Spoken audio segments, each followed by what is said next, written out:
Así que bueno, iniciar la presentación de este tema de las infecciones multiresistentes en pacientes críticos. Ustedes saben que esto ha tomado una importancia y una trascendencia a propósito de la pandemia que realmente no se esperaba que tuviera tanto impacto. Si bien veníamos con un grave problema de infecciones multiresistentes, la pandemia no hizo más que agudizarlo por la utilización indiscriminada de antibióticos y sobre todo en la primera fase, cuando esto comienza en marzo pasado, que no sabíamos a qué nos enfrentábamos, no sabíamos qué tipo de infecciones había, solamente veíamos las radiografías, veíamos las tomografías, veíamos las ecografías, veíamos un pulmón condensado y atinábamos a colocar antibióticos. Y eso es lo que se hizo en el mundo.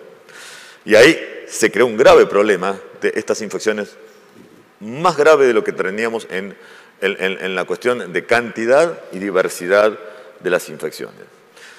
Fíjense que los pacientes atendidos en las unidades de terapia son muy vulnerables a ser colonizados. Son pacientes invadidos.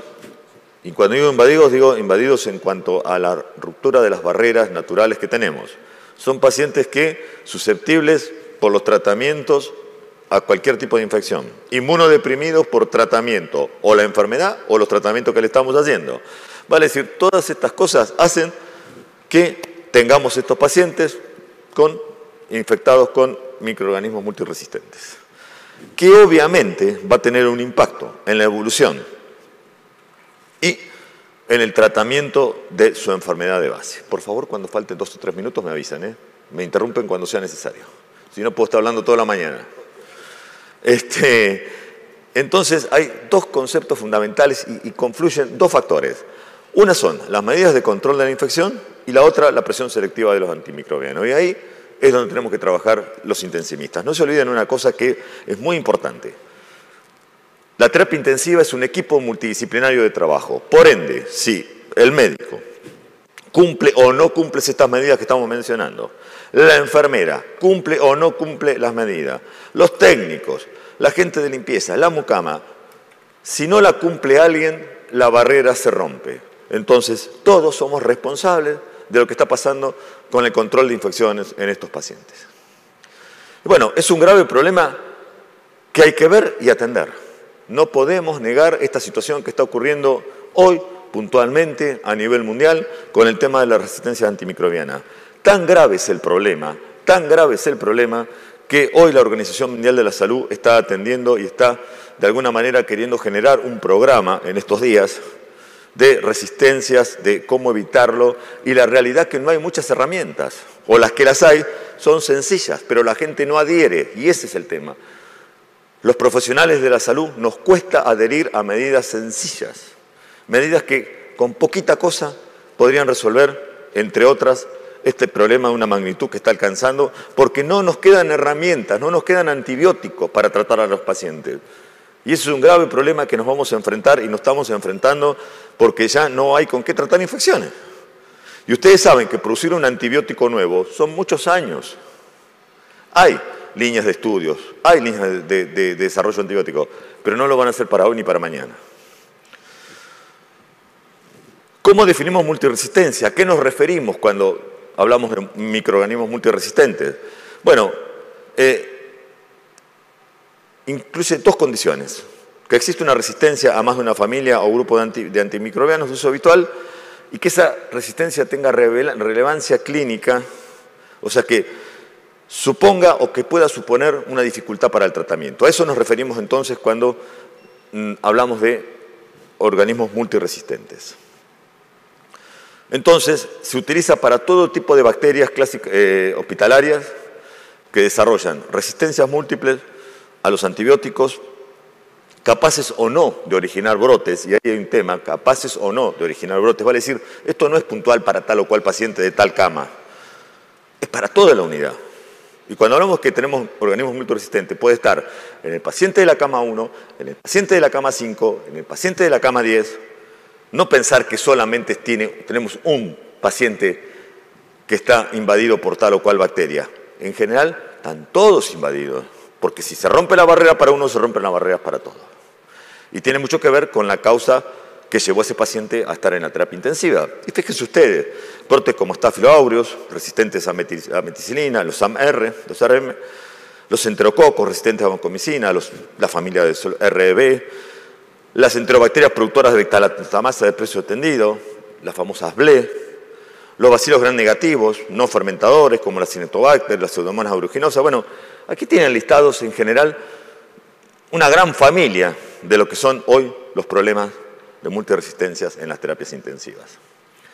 Además, se suele calificar como multiresistentes a múltiples antiviricemianos como las esteronotrofomonas maltofilia, los clostridium difficile, por ahí los bacilos gram negativos multiresistentes cuando son resistentes a 3 o más familias de antibióticos, porque acá caemos en otro saco, que no son resistentes a un antibiótico, son resistentes a varios antibióticos. O sea que ya no podemos echar mano a nada. Y es un grave problema, porque vemos que el paciente y sus bacterias son multiresistentes. El paciente de al lado, cuando rompemos esas barreras de cuidado, no era resistente a tal bacteria, pero resulta que también se volvió, independientemente de la enfermedad que lo trajo a la terapia intensiva. Y tiene importancia el MMR, sí que tiene, y mucha, mis amigos, mucha importancia. Por el amor de Dios, démosle trascendencia a este grave problema que tienen las terapias intensivas. Se asocia a un retraso siempre a la terapia adecuada y a un fracaso terapéutico. ¿Qué significa esto? Nosotros colocamos antibióticos empíricos cuando el paciente llega a la terapia. No hacemos caso o no tenemos la muestra adecuada del antibiograma y resistencia que tiene eso. Y seguimos insistiendo con el antibiótico que pusimos en forma empírica. Y eso también hace que sea una causa de multiresistencia. Como consecuencia, se prolonga la estancia hospitalaria, aumenta los costos y la mortalidad. Ustedes saben que colocar antibióticos hoy día, los antibióticos son cada vez más caros. Por ende, estamos utilizando, si no los hacemos racionalmente, un antibiótico de alto costo, que no es el adecuado, que lo dejamos en tiempo, que no hacemos los cambios necesarios. Y encima tenemos resistencia a ese antibiótico. En realidad, si uno junta todo eso, está todo mal hecho. Y a eso es en lo que hay que insistir. No tengan nunca miedo de tener que retrotraer un antibiótico. No tengan miedo en descalar un antibiótico. Al contrario, el de-escalation es una indicación médica. Es una indicación médica, es una conducta bien hecha, de escalar, volver hacia atrás. Porque colocamos un antibiótico que no era el adecuado porque empíricamente no teníamos un germen. Pero resulta ser que cuando vino el antibiograma, ese no era el adecuado para eso. Pero entonces no hay problema, al contrario, el problema es seguir, insistir con ese antibiótico que no es el adecuado. Entonces, no tengan miedo en descalar. Descalar es una muy buena indicación. Es lo que hay que hacer.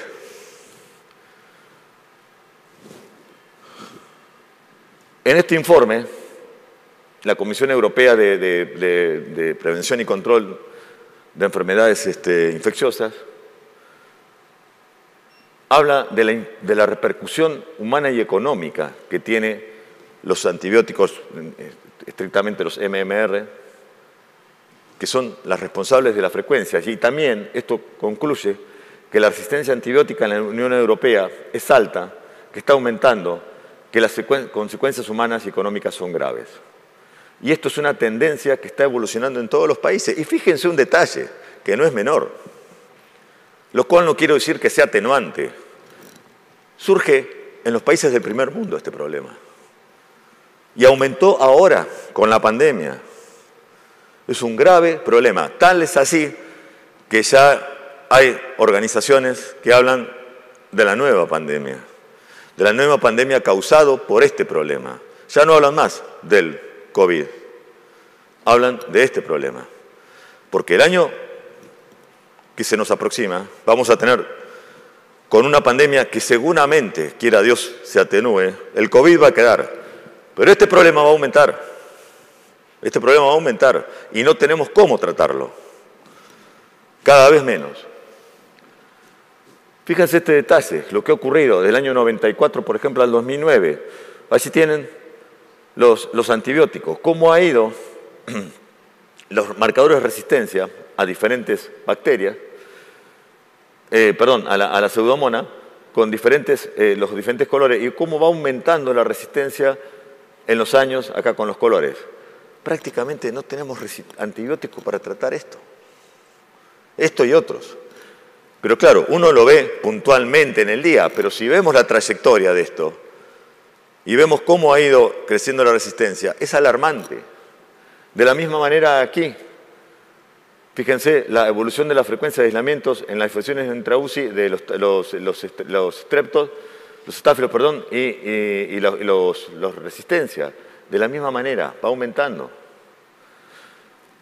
Esto, las diferentes muestras clínicas de los microorganismos y cómo se obtienen cada vez más positivos en diferentes lugares donde se van teniendo las muestras. Vale decir, los lugares de contaminación no era que estaban en la boca, que estaban en las heces, que estaba perineal. No, están en todos lados los gérmenes estos.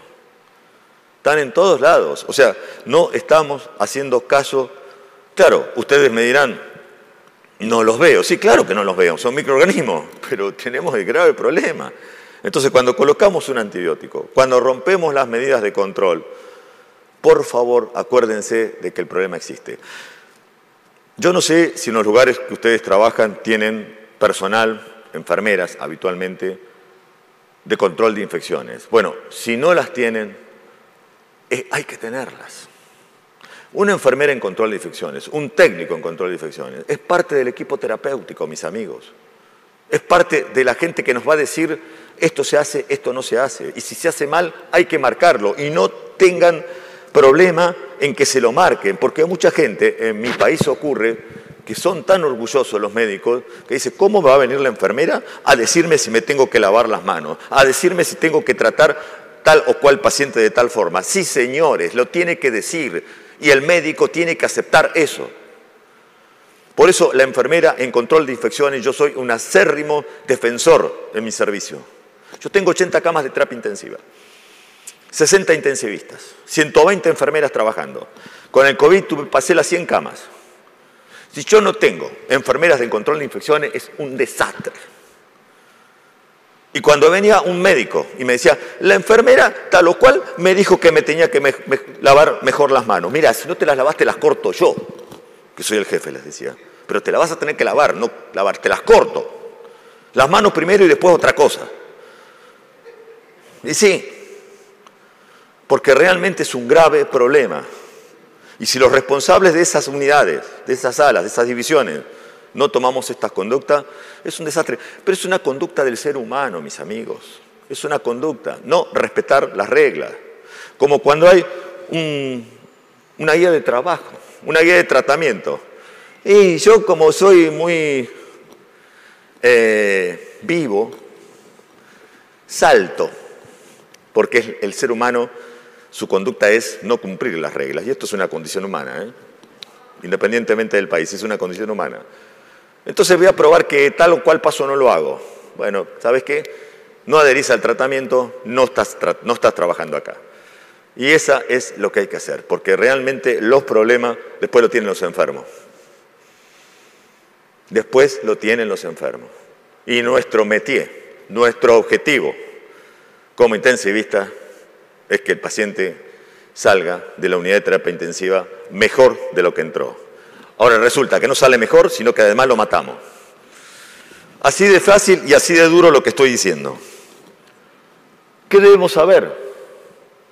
Que una vez determinado el organismo multiresistente, aparece en una institución sanitaria la transmisión y la persistencia de la cepa. O sea, no es que se creó la resistencia para tal microorganismo, no.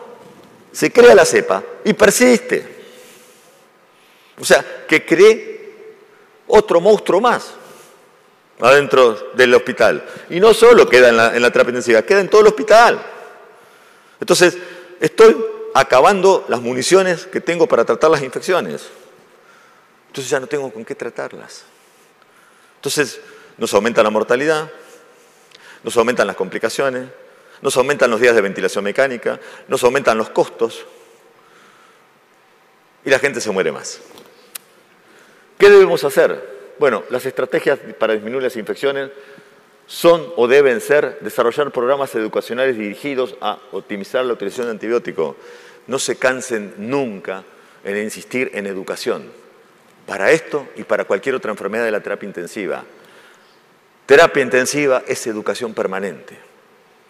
No se olviden nunca, terapia intensiva es educación permanente. Métanselo en la cabeza y métanselo en la cabeza a los que trabajan y recién se inician. Disminuir el tiempo de exposición a los principales factores de riesgo.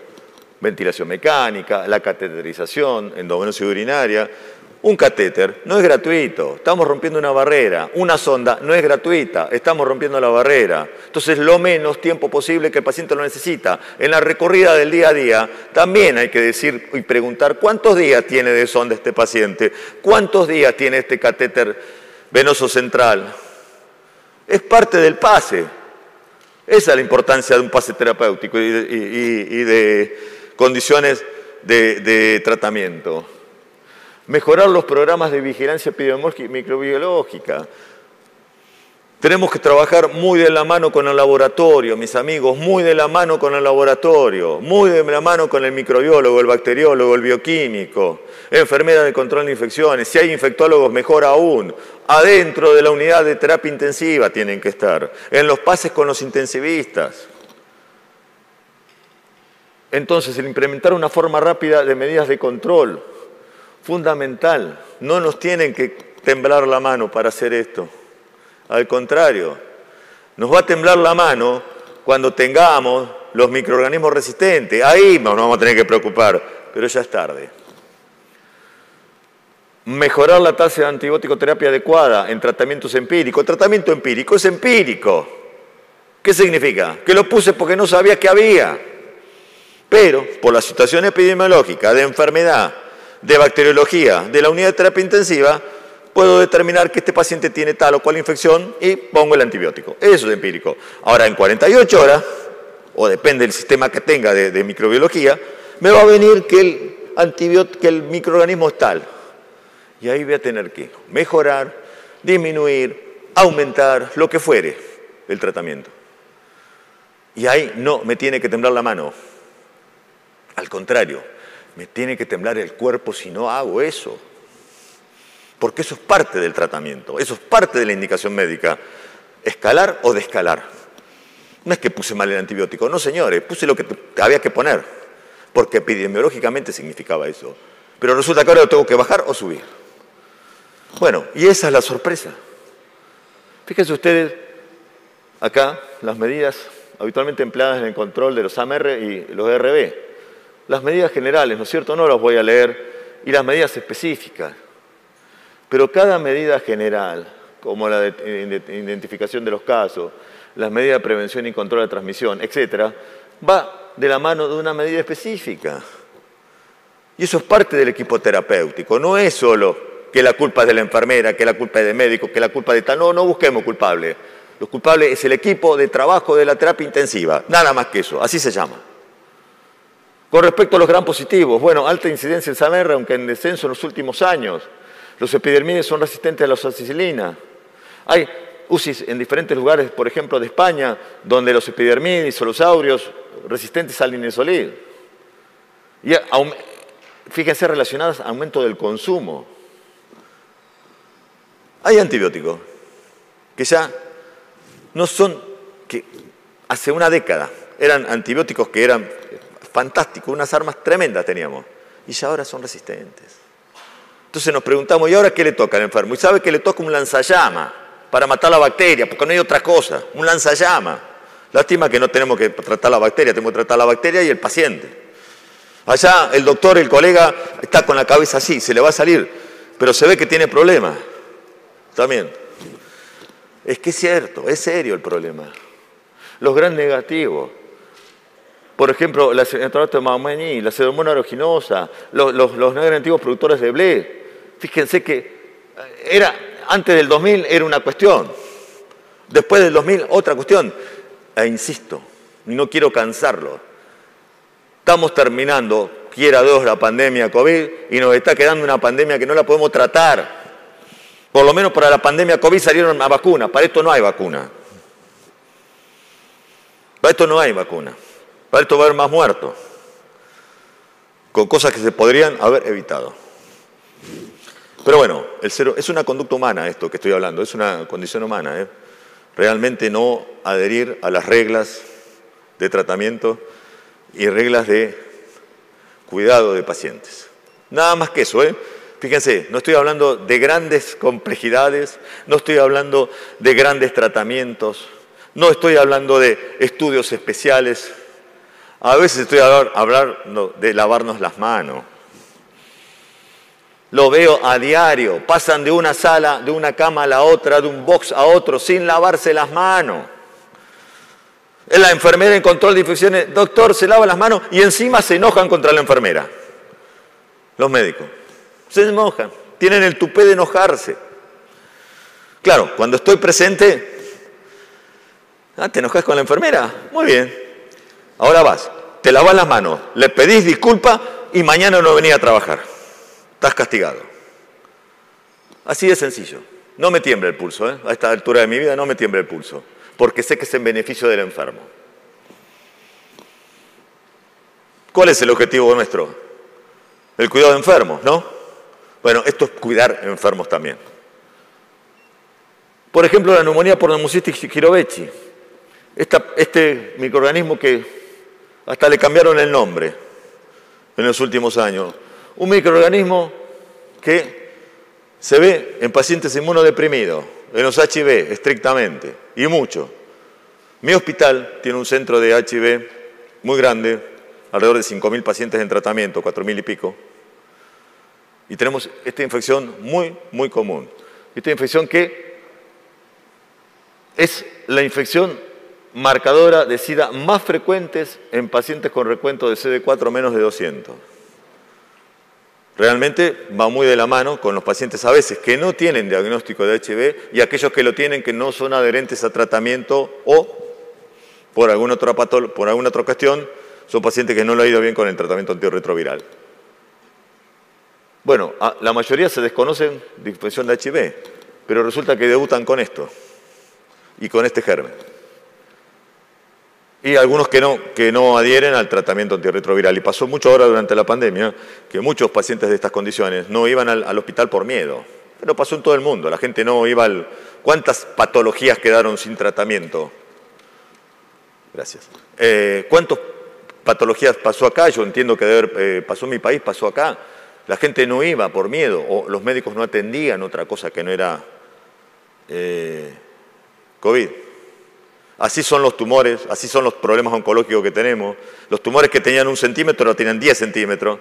Obviamente que la situación inmunológica y de estado prequirúrgico de ese paciente no es lo mismo, y acá ocurrió igual. Hoy se están muriendo pacientes de otra enfermedad que no eran COVID. Otra pandemia que se nos viene, mis amigos. Otra pandemia que se nos viene. Los cardiovasculares, los accidentes cerebrovasculares. Si no se atendió a nadie, todo era COVID, todo era COVID, todo era COVID. ¿O no fue así? Bueno, en todo el mundo pasó igual. En estos pacientes, obviamente el tratamiento de elección es la trimetoprim sulfametoxazol. Por vía oral, endovenosa anda muy bien, también está disponible, no es un antibiótico costoso, pero hemos tenido que echar mano, como nunca lo hicimos a este antibiótico, en este tipo de pacientes. También tiene que ver con su estado clínico, fíjense, de gases y demás, en qué forma se da. Y la ventaja que tiene este antibiótico para este tipo de tratamiento es que uno lo puede pasar en forma oral rápidamente a bajo costo. O sea, iniciamos un tratamiento endovenoso con trimetoprim sulfametoxazol y le colocamos el antibiótico en forma oral, lo switchamos y lo mandamos al piso o a la casa, depende de la condición del paciente. Por supuesto que los esteroides deben ser instaurados inmediatamente o antes de las 72 horas de iniciada la terapéutica con sulfas. Realmente esto tiene buena evidencia y si es tardíamente administrado es muy controvertido. ¿Cuáles son las infecciones por organismos multiresistentes en pacientes críticos tratados con trimetoprim sulfametoxazol en cuidados intensivos? Bueno, 3 condiciones. El crítico, el inmunocompetente, no crítico y el inmunocomprometido. Con respecto al crítico, no utilizar en infecciones invasivas por cocos gram positivos, por ejemplo, las bacteriemias o neumonías por USAMR. No está indicado. En infecciones por bacilos gram negativos, no fermentadores poco usuales. Esta sería la indicación. En el inmunocompetente, no crítico, en infecciones no invasivas por cocos gram positivos. Y en infecciones no invasivas por bacilos gram negativos. De bajo inóculo, por ejemplo, una ITU no complicada. Esto entonces serían las indicaciones en el inmunocompetente. Y en infecciones por bacilos gram negativos, no fermentadores poco usuales. Por ejemplo, las esterotrofomonas, maltofilia. Este es un bichito malo si lo hay, ¿eh? En inmunocomprometido, no utilizar en infecciones invasivas por cocos gram positivos. En infecciones oportunistas en pacientes con HIV y no HIV, tratamientos y profilaxis. Por ejemplo, la cistospora belli, la hemocystis jarovechi, la Toxoplasma gondii, la nocardia, etc. Pero bueno, este es en el inmunocomprometido, es una gran herramienta entonces la utilización de la trimetroprima sulfamethoxazol. ¿Qué pasa? Les voy a mostrar lo que pasó en nuestro hospital. 108 días de tratamiento en el año pasado, en el 2020. 108 días de tratamiento con trimetroprima sulfa. 79 días de tratamiento en infecciones no oportunistas. 39 días de tratamiento fueron neumonías asociadas a la ventilación mecánica. Prácticamente más de la mitad fueron neumonías asociadas a ventilación mecánica que tuvimos que tratar. Y esto era el año pasado, antes de prácticamente una vez de que fuera la primera ola, COVID, donde empezamos a disminuir los pacientes COVID, pero nos quedaron pacientes crónicamente ventilados, inmunocompetentes, infecciones no oportunistas, y pasó este tema. Tuvimos que casi la mitad de los antibióticos de días de tratamiento fueron con este antibiótico. Realmente una pandemia nueva a la cual sabíamos que se nos iba a venir, lo que no sabíamos que se nos iba a venir con la amplitud que está cursando en este momento. Y puse como último este parecer la directora de la UPS actual, Karina Etienne, donde dice que entre el 90 y el 100% de los pacientes hospitalizados por COVID-19 en la región reciben un antibiótico como parte del tratamiento. Casi el 100% de los pacientes recibieron. Y yo les pregunto, después de 2 años de pandemia, ¿esto tenía sentido? ¿Esto tenía indicación? No, no tenía indicación de antibióticos. Y eso nos está produciendo esta resistencia, el volver fármacos ineficaces. Los peores países, Argentina, a la cabeza, Uruguay, Ecuador, Guatemala y Paraguay, tenemos un grave problema. Y como argentino, lamento tener que decir esta cosa, pero fue uno de los países donde el antibiótico se utilizó mal. Porque por miedo, por ignorancia a la enfermedad que nos enfrentábamos, porque no sabíamos si era una sobreinfección o no. Resulta ser que lo único que produjimos fue más resistencia a la que teníamos. Muchas gracias.